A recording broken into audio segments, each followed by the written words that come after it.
I think the thing to like the secret to scaling a team is learning how to to scaling a team to doing 100, 200, 300 million in sales per year and netting 2 million, like literally paying taxes on 2 million, 3 million, $4 million. Like I'm talking EBITDA, what you pay Right. Uncle Sam. Like to get to that point, you've got to learn how to convert complete strangers into clients. And so it's one thing to convert a sphere of influence or convert people that know who you are, but like when you're trying to teach other people how to convert strangers, there's more to it, right? You just can't go up and just say, "Hey, price your house at 300,000, sign here."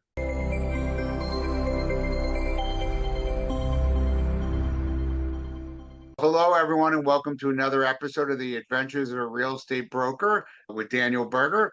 It's nice to have everyone here this week.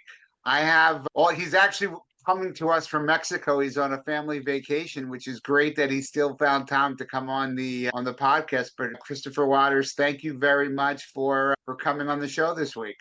Thanks, Daniel. Appreciate Glad to be on here. Thank you. I thought you'd be taking it from the beach, though. I Man, thought we would have those types of pictures. I don't know if my Wi-Fi works down there. I guess I'll have to go try it in a little bit. Maybe for next week's episode, we'll do something that would be cool from the beach.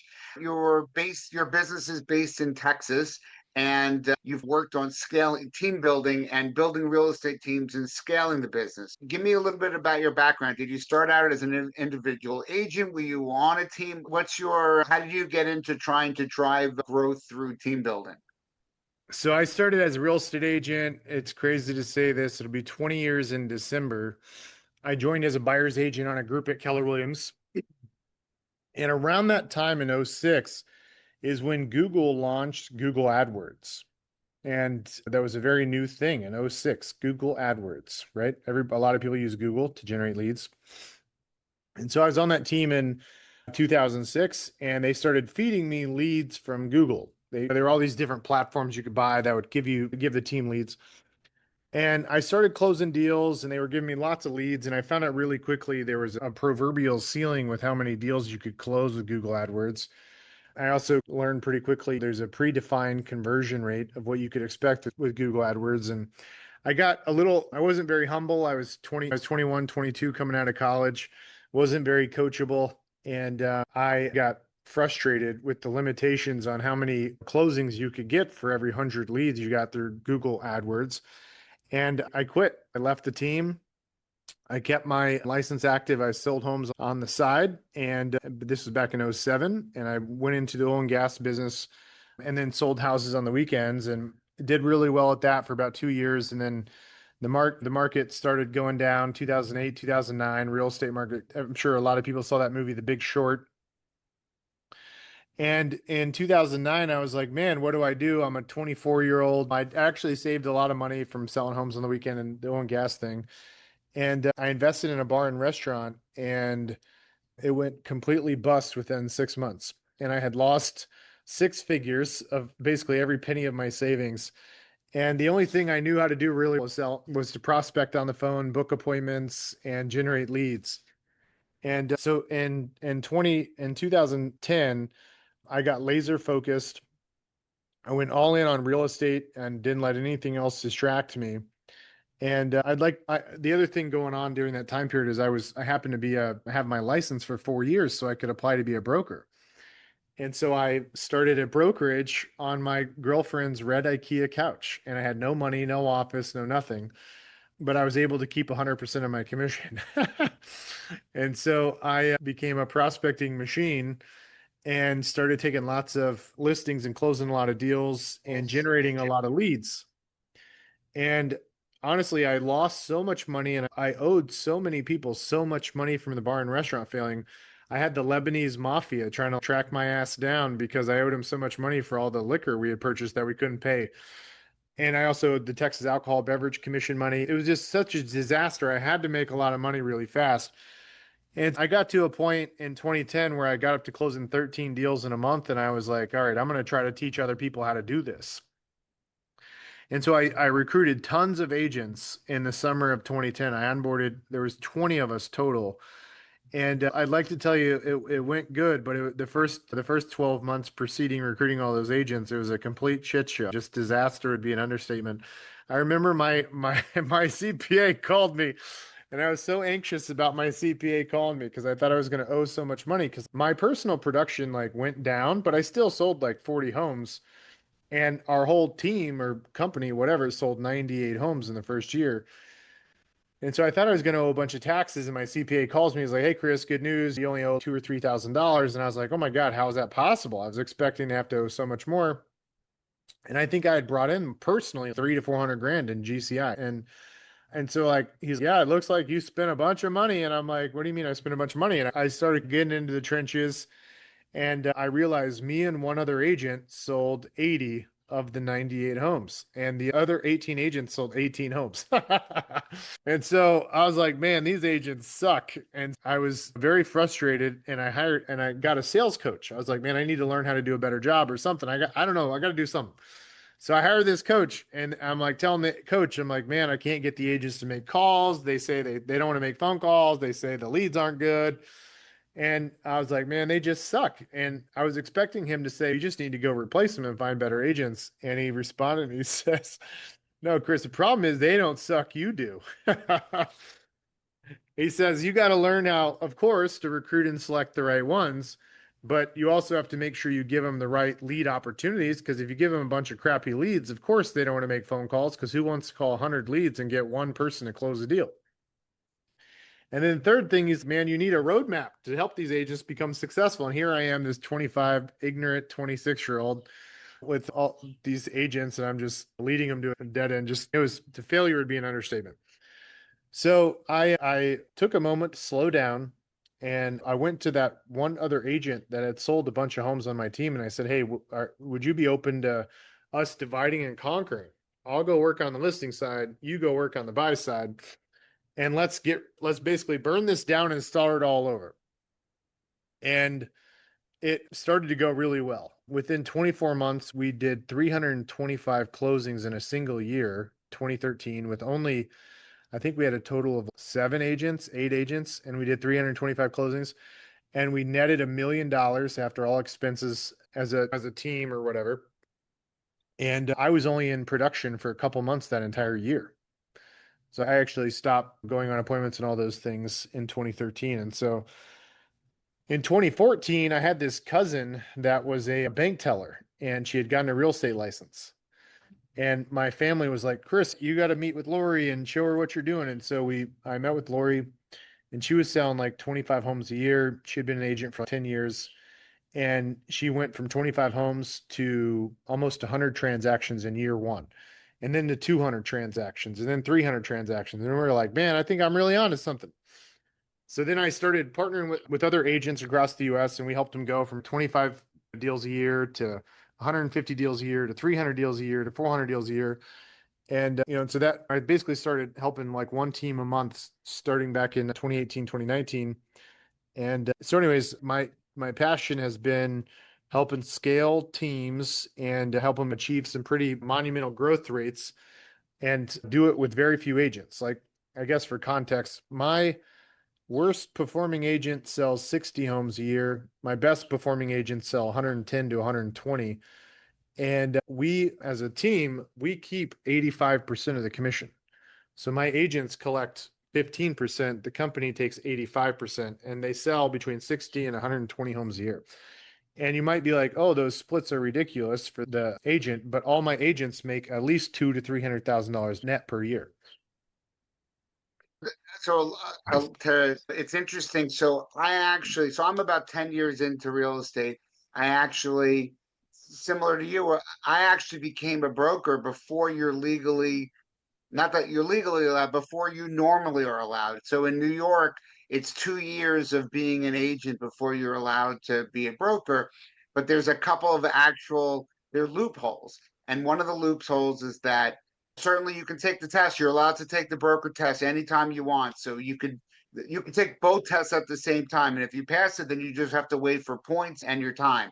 But in but it actually allows the in order to get you have to get enough points. So the points can be had from your own personal real estate transactions, and shockingly, checking into a hotel counts because checking into a hotel is like a lease. that you're doing like a 1 day transaction, and the state actually allows that. And it was interesting because I'm glad I listened during my training, because that's one thing that my teacher said, oh, here's a loophole and whatever. So I didn't like being somewhere else. So I basically pretty quickly, and Remax came and said, we'd like you to open up a franchise. I was doing okay business. And so that's a good idea. I bought my franchise just so I didn't have to listen to other people. Because unlike you, that you like making those cold calls. So I've never made a cold call. I don't door knock. I don't make cold calls. I but what's funny is, so my business has grown over the years from starting really with Zillow leads, right? And I know what I certainly, so I know what you're talking about when you're talking about, it's the same thing, right? The Google leads from 2007 are similar to 10 years ago what the Zillow leads are. They start small, and it's really, so what's interesting is you would be much better at those leads than some of the people on your team, right? Because all leads are not the same, or all people who interact with those leads aren't the same, and a lot of people give up, right? They're like, oh, they're never going to buy it, they're bad leads. But if you work them, you can get a few. And so what I also learned is from my early years is that those leads turned into, even if there was a small deal, it turned into, then they had friends, they had neighbors, they then sold their place, they bought their next place. And so the business that I got early on in my first few years have really driven my growth and future years. So that's one thing. But I think people, when they get certain leads, it's about what your attitude is, right? And not all agents are able to process who that person is and then work with them. I guess you've seen that as well. There's different skill levels, obviously, of different agents. Yeah, I want one thing to correct you on is when I started my career, I was cold calling, but today nobody in our organization cold calls. So we don't cold call anybody.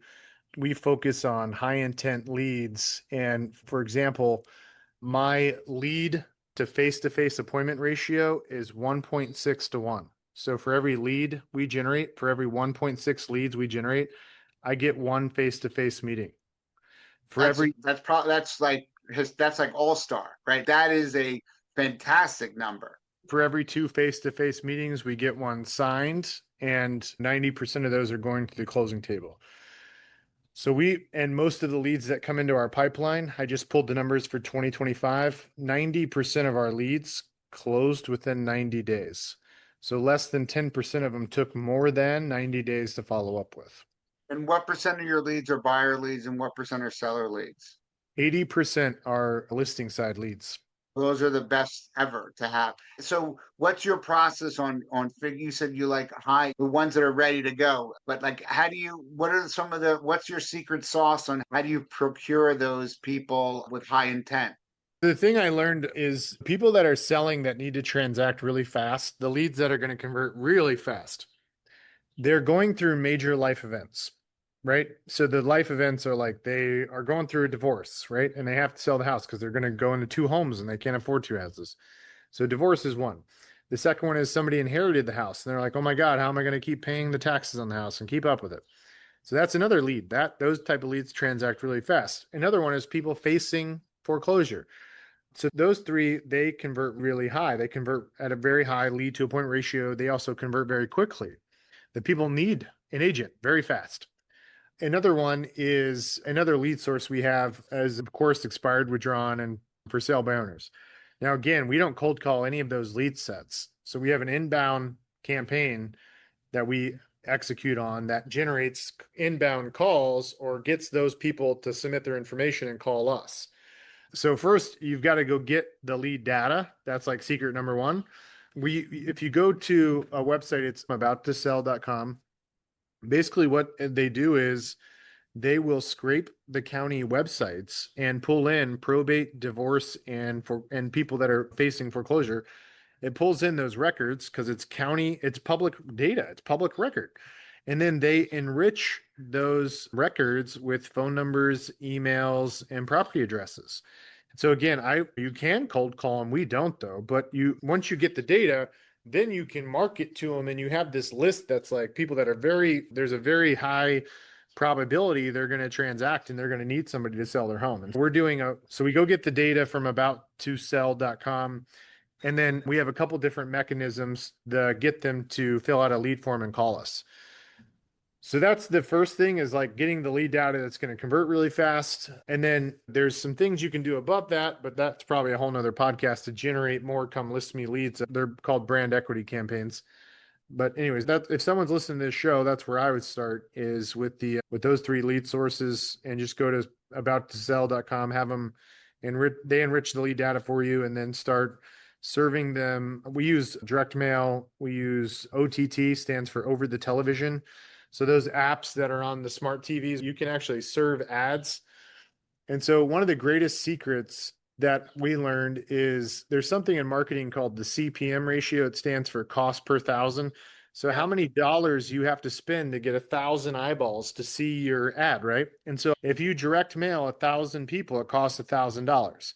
The amazing thing about like, for example, OTT, again, over the television, which is like your smart TV apps, it's only 32 bucks, $32 to have that 1,000 people see your ad. And then you can also leverage social media. Again, your cost per thousand is like anywhere from 10 to $30. You can leverage YouTube. Again, cost per thousand is 10 to 30 bucks, depending if you allow them to do skips. The direct mail piece, we do it, even though it's expensive. There's not that those lead sources, there's not a ton of them per county.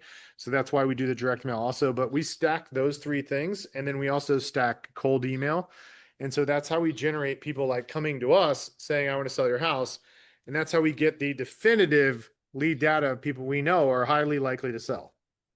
Plus, also when those people are contacting you, it's a lot easier of a conversation because you're really just being customer service. You've contacted me, you want to sell your house. Okay, this is what we do, and I can help you do that. So I like that. I think that's a good system. So I guess, it's funny because I say sometimes I don't scale for the sake of scaling. So as an example, we don't have that many agents. I do probably 40% of but I bought a brokerage, so I don't have to listen to a broker. That's actually why I did it. I love selling, and then I also love mentoring. So, like the people in our company, they're basically independent contractors that I assist them run their own business, and how do I help them grow their business? But it's how do you then grow the business? How do you then get people? What's interesting is that you talk about some of the things that succeed with the what are some of the things that you see that are bad for teams where because you talked about like the percent. So I also love it doesn't matter what your percent is, it's what at the end of the day, how much money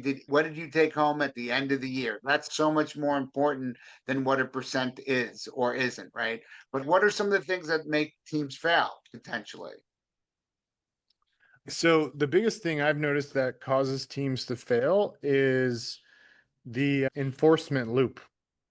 And I think that actually goes way beyond teams. I think brokerages have this issue too. So what I mean is you spend all this time bringing in agents and then you spend all this time training and onboarding those agents, but then there's no enforcement loop to make sure they actually take advantage of your training and then adaptation occur, right? Where they actually take what they learned and use it. And there's a tool I can tell you all about thanks to AI that has helped us with that enforcement loop. Like back in the day, I used to do ride-alongs. Like I'd go shadow the agents on appointments, and then I'd also listen to their calls and I'd make calls with them. But that's so time consuming. I would say the biggest mistake people make is like not doing those ride-alongs or not listening to phone calls. And it's something you need to be doing like every day, every single week, because how else do you know what the agent's doing in the field? Like, how does that agent know what they're doing is in the field is working?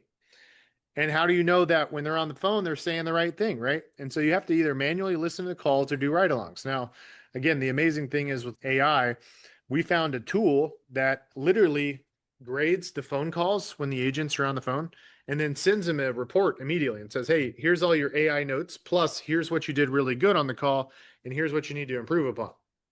And then the second thing this AI tool does is the agents have a mobile app on their phone and it tracks like where it's like it's got all the KPI dashboards, how many appointments they've set, met, conversion rates, pending GCI. It has all that stuff on the mobile app, but the feature that I love the most is it has a record feature on the mobile app.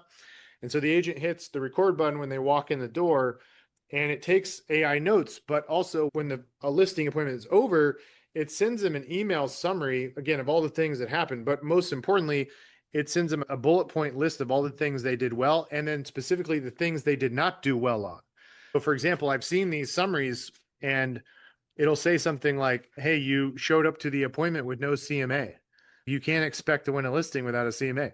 I've seen other calls and reports where the agent like spent all of their time going through the numbers and didn't build any rapport. And the AI said, hey, you need to really dive deep into their motivation. Like, why are they selling? Why are they going to Florida? That's What's what I would say is from talking to people about AI and things like that, that's I haven't had such success. So it's actually interesting how much you actually say that AI is actually doing an amazing job and actually with good analyzing, right? Because that's the thing. Sometimes analyzing is the thing that at this point AI is having more issues with. But you're saying that that's pretty incredible that so there's it can take a meeting with somebody and then analyze the good and bad. Yeah, so basically like this tool is built for real estate, so there's thousands of hours of uploaded listing appointments and buyers appointments. And there's some software out there that exists in the real estate space. There's one called Shiloh, there's one called Maverick. And so this is the only one I have found that basically replaces all of them and then does more. And that's the conversational AI component. It's got an AI role playing partner. It's like, you can replace all those apps and just use this one. It's on the Android and apps and the Apple Store. And we've been my agents have been using it for 6 months now, and it's called Table OS. So you go on the App Store and you can download Table OS. You have to connect it to your CRM, which is very easy to do. By the way, it takes 5 minutes to connect to the CRM, and it connects to. I've got teams that are on Follow Up Boss, Sierra, Salesforce, KV Core, Lofty. It doesn't matter. They work on all of them. And yeah, and your agent can, and the agents within your team just download the app on their phone and hit the record button.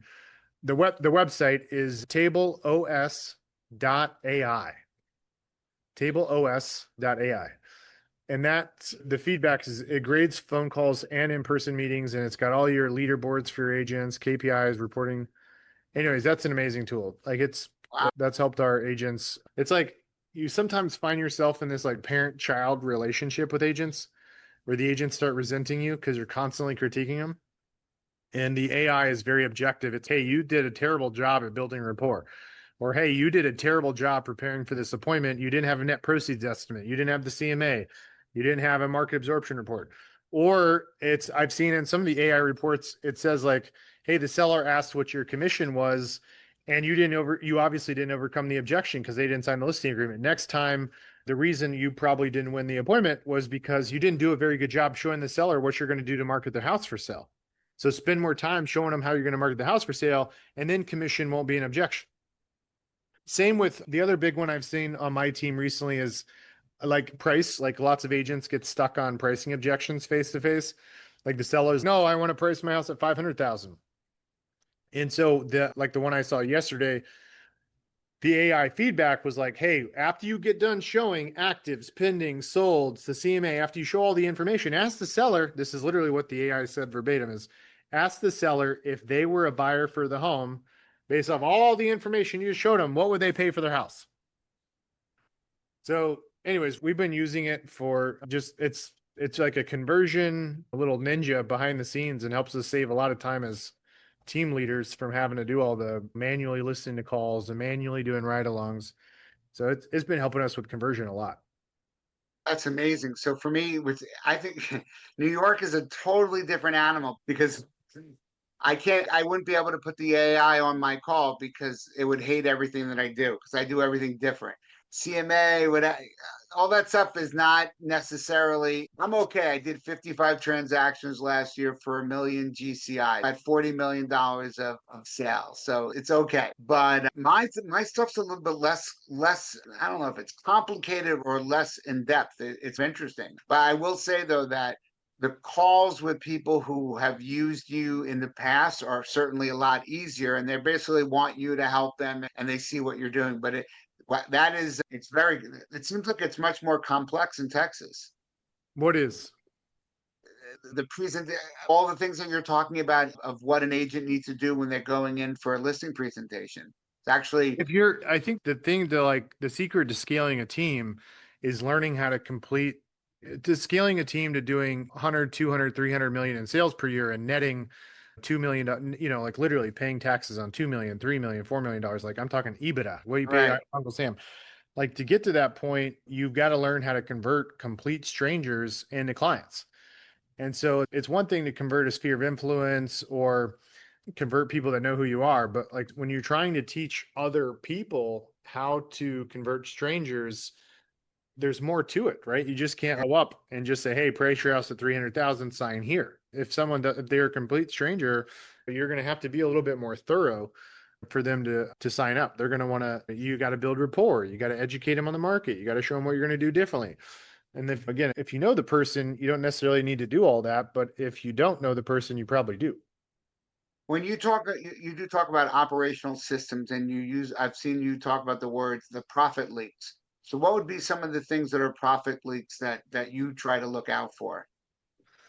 So the I'd say the biggest profit leak is the one I just talked about. The other, which is the execution, right? You're not doing ride-alongs, you're not manually listening to calls as a team owner, team leader, whatever. That's probably the biggest one that I've learned. And then the second one would be your client acquisition cost. So that's probably the second biggest profit leak. So for example, if you're buying leads through, I'm going to give you an example down here in Texas. So in Texas, if you buy a Zillow lead, the conversion rate used to be 6%. So that's what it used to be when the market was good. That's But fair.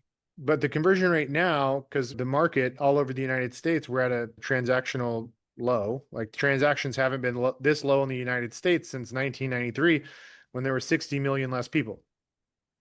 And so the conversion rate on Zillow leads has fallen to 3% on average for most teams, 3 to 4%. So let's say, for example, you're buying Zillow leads and you're paying $200 for a lead. If your conversion rate is 3%, that means you need 33 leads to get a deal closed. 33 leads times $200 is $6,600. So your client acquisition cost is $6,600. Now, if you have one of your agents close that deal, and let's say the average commission on that deal is, call it 12 grand, let's call it a $400,000 house. So you have $12,000 in gross GCI coming in.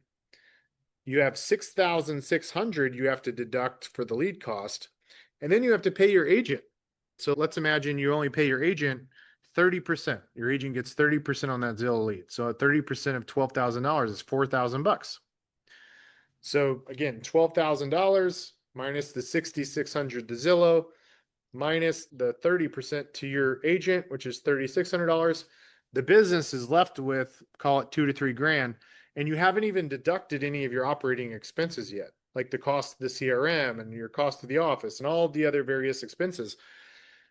And so what I've found is a lot of the leads teams are buying through either realtor.com or Zillow or any of these lead sources is the client acquisition cost is so high, the team is left with next to nothing and their profit margins are terrible. And I've seen a lot of instances where the teams actually lose money on those actual deals when they look at their gross revenue minus the client acquisition costs, minus the split, and minus your operating expenses. A lot of teams I meet with, they actually losing money and they're not even aware of it. I love the things that you've talked about with AI. Those are all, I think, productive uses of AI. I think there are unproductive uses of AI too, where it seems like some people don't answer their phone and they like to have a chat bot and inbounding client calls right away. What's your stance on the human interaction with your clients? Do you do it right away, or I know that you take inbound leads where people are basically going to you and giving the information. I'm assuming it's a human, it's one of your agents that does the first call, but what's your view on that? Yeah, so I mean, speed to lead, and like we used to have a human take the call, but there was an update that came out just a couple weeks ago through the Apple iOS update. And the iPhones right now are literally screening. Where's my phone at? They're like screening every single call. Like everybody, like my phone is screening my mom when my mom calls me. And so what we're doing now is like as soon as the lead hits, we send out an automated text, and it's a Calendly link for them to talk to the agent on the phone so that we can do something we call a seller counseling interview to take all the information to prep for the appointment. So our step one, it's in the automated text saying, "Hey, we're going to call you, or if you want, you can schedule a call with us here." That's step one. Step two, they get an email. Obviously, they're getting a phone call. We're picking up the phone and we're calling them. And then if they're not responding, we call them multiple times. So we try every lead 6 times on the phone within 3 days. And then we send out a series of emails and a series of texts for every new lead that comes in. Once we've gotten past like the first 10 days, if we have no lead engagement, we basically let it go. And we just keep the lead on we put them on our newsletter and that's it. And then we don't waste any time calling that lead unless they engage with us again. So I think I like that. New York's probably different because it seems so. What's your team's average cost per house? So it depends, like 80% of our listings are between 400 and 500,000. We have some of these crazy listings that could be crazy for us. They could be 2, 3, 4, 5, 6, $7 million. But I'm going to say that those are crazy. We're allowed to say that for when you're yeah, in that price point. yeah, so we sell probably 20% of those in the luxury market, but 80% of them are the average home that's 400, 500, 600,000. Ours is probably a little bit more, but not much more. Mostly you're getting probably like 700 to a mil is probably more the range for houses. There are apartments that are a little bit less. And obviously, from time to time, you have, well, it's funny you call the luxury market, but it's not really luxury. Sometimes it's just expensive with the market going up. What do you think is the future of the brokerage system? The thing I see coming around the corner is agentic AI. So like we started building these AI agents and it's starting to do a lot of the tasks of our virtual assistants. So like we have an AI agent now that literally it puts the listing in the MLS for us. Like it does it autonomously, so I don't need a human to do it. Like it puts everything in the MLS. It sets up the lock boxes. It creates the flyers for us. It creates the email reports for the sellers. It's pinging the seller saying, "Hey, we need this document. We need that document." It's pinging the buyer's agent saying, "Hey, how did the showing go? What did you think from a 1 to 10?" So I think these AI agents, the autonomous AI agents that just do stuff for you, like that execution layer, I think that's going to basically it's going to strip away a lot of the activities that agents and VAs and team owners have had to deal with, and it's going to be leveraged by autonomous AI agents. And I think that's probably the future. We're using self-tour lock boxes now. I'm in Austin, so I'm excited to get to test the Optimus humanoids. We've got autonomous vehicles here. I'm looking forward to testing using the humanoids to facilitate showings with the self-tour lock boxes and the autonomous cars. So those are all the things I'm excited about around the corner. I'm lucky that I'm older with the gray hair and everything. So if I can live another 10 years and I can stay a little bit more old school. So that's the beauty of love what you're doing. And I think it's amazing use of technology. And you know what? Maybe the Austin consumer, also younger people are going to be much more interested and okay with those things because they're using those things in their business as well. I Dan, don't, you know what's interesting is my average client is between the ages of 55 and 65. and they're okay with talking to not people, but it's because they don't care. Maybe they're like, no, No, no, okay. no. They only talk to when it comes to relevant conversations that where like subject matter expertise is required, they talk to humans. But like we used to have VAs putting stuff in the MLS. We used to have humans collecting agent feedback. Like, so the AI agents don't talk on the phone to people. I think there could be a future where with like voice AI agents, maybe you could automate some of that stuff in the future, but for regulatory and just various legal reasons, and I think you're going to have a real human that's a subject matter expert do it. But yeah, my average I, customer is older. They're 55 to 65, 70, 80. We're dealing with people going through divorce, probate sales, like downsizing. I work with very few people under the age of 45. They're in very rural areas, so they're not very tech savvy actually. All the key conversations are had on the phone or in person. We just use the tech behind the scenes to help us execute. yeah, no, I think that's great. Sometimes scaling for the sake of scaling is not good, but there are other times that it does make sense. And so clearly, if you can work with more clients and treat them with the utmost attention to detail, which clearly it seems like you're doing that. I guess I'm a little lucky because I don't necessarily, if I did 55 transactions last year, I don't necessarily need to do more, but I certainly would like to have my agents that are in my brokerage scale up to at least that and then a little bit more because obviously you want to be able to get over a certain level of net income, right? Because it's not about gross income, it's about net income. And I know that you talked about that with expenses. So it is important to make sure that you're doing things that are productive, right? Because it's not how much money you make, it's how much money you keep at the end of the Yep. year. I Right. wrote a book and I published it about 7 years ago. It's definitely not as successful as Gary Keller's book. It's called The $1 Million Real Estate Team. And it's like a memoir between 2010 and 2013, how I got to netting $1 million in a single year. And I've since grown that to, I've been interviewed on School of Hard Knocks and I've gotten up to 8 figures now. But there's really two secret hinges to getting to a 7 and 8 figure net income north of $10 million, not in gross, in net, just like you said. And the two biggest hinges are number one, make sure you're giving the agents high intent leads. If you want them to consistently sell 60 to 120 homes a year, number one, they need high intent leads. And then number two, you have to have the enforcement feedback loop. Like you have to either manually do ride-alongs or you have to manually listen to calls. Again, there's an AI tool you can get, which basically saves you, I don't know, if you had a sales manager, it'd cost you 100 grand. But the AI tool is obviously like pennies on the dollar compared to that. And so Table OS is what helps us make sure that the agents are actually using what we teach them because it's enforcing things we recommend, best practices to be said on the phone and then face to face. Certainly what I like about real estate is that it's independent contractors, right? But it's a little different when it's a team, and it's also different when leads are being provided to people, right? Because when leads are being provided, there's an expectation that you're like, I have this whole system and operation here that's giving you leads, and you need to do everything that we teach you to do those things so that we can convert at the rates that we need to convert at. So it certainly makes sense.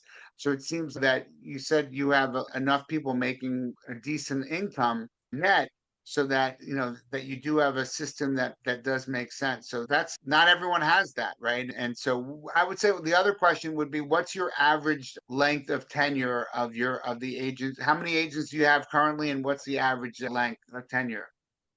My average agent has been with me. I'll give you I have a lot of agents that have been with me 9, 10, 11, 12 years. A lot of people that have been with me like 8, 9, 10, 11, 12 years. I have a handful of people that have been with me for 4 or 5 years, 6 years. And I've had some people relocate, I've had some people retire. And so some of my newer agents that have replaced them, they've been with me, could be 3 months or a year.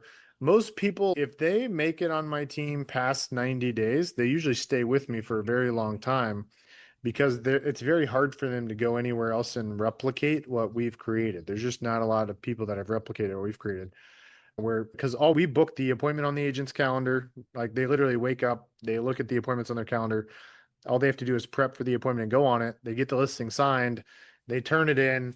We have a courier, photographer, stager, somebody dealing with MLS, like all the admin staff, like the agents literally we tell them you have three jobs. Your job is one, prepare to win the listing, deal with any conversations that require influence. So like for example, when an inspection comes in, you got to negotiate, or the offer comes in, you got to negotiate. And then third, weekly success calls through coming soon, active, and pending stage. So those are your three things: success calls, anything requiring influence, and preparing to win the listing. Like those are the three things. Everything else basically they don't have to do it. Like we have people on the team handle it. Like our inside sales team books the appointment, our ops team does everything on the back end, our marketing team does everything to generate the lead. Our field team is delivering the sign, lockbox, flyers, picking it all up. They turn and burn face-to-face meetings. I think that's great. So especially if you're a seller, right? And that's what you want to do, because it does take a lot to be able to do all those aspects yourself. Takes time and effort, and some people just want to sell, and you've actually put a system in place that someone every day can go out and sell and do well and have the support of other team members to help make it turnkey. So that's great. Yeah, man. Wow. You got to it's all about making the customer happy. And I want my agents like leading the seller. And so to lead the seller, you got to be on the phone with them. You got to be talking to them. Yeah, that's great. I What do you see the next 3 to 6 months for the rest of this year? What does your crystal ball say that's going to happen in the market? Or there's weird stuff going on in the economy, in the world, with everything. But what do you think? Where do you think things are going to be at the end of the year? I'm probably following in this, like anything I say, I think is probably similar to what you'd hear from NAR. I think transaction count is going to finish modestly up. I think interest rates are going to be hovering around 6 some odd %. I think most of the country is going to see growing supply. I think supply will increase and days on market's going to increase for most of the US. Yeah, that's how I see that's what my crystal ball says between now and the end of the year. Okay, that's great. Chris, you've definitely set up some great systems, and I love the use of technology and how to do the closed loop system for people on your team, from generating leads to prospecting to making the pitches and then following through to making sure that it gets to the closing table. Chris, thank you very much for coming on the show. I appreciate it. Thanks for having me on. Thanks, Sure. Dan. So, Daniel. so for everyone, it's Daniel Berger with the Adventures of a Real Estate Broker. We thank Chris Waters for coming on this week. Much success to him, and looking forward to thanking you, everyone, for coming on, for listening to the show. Okay, thanks, Chris. Yeah, Enjoy, you and got it. now enjoy Mexico. If today's stories opened your eyes, wait till you see what's next. Hit the video on screen to join the next adventure with Daniel Berger.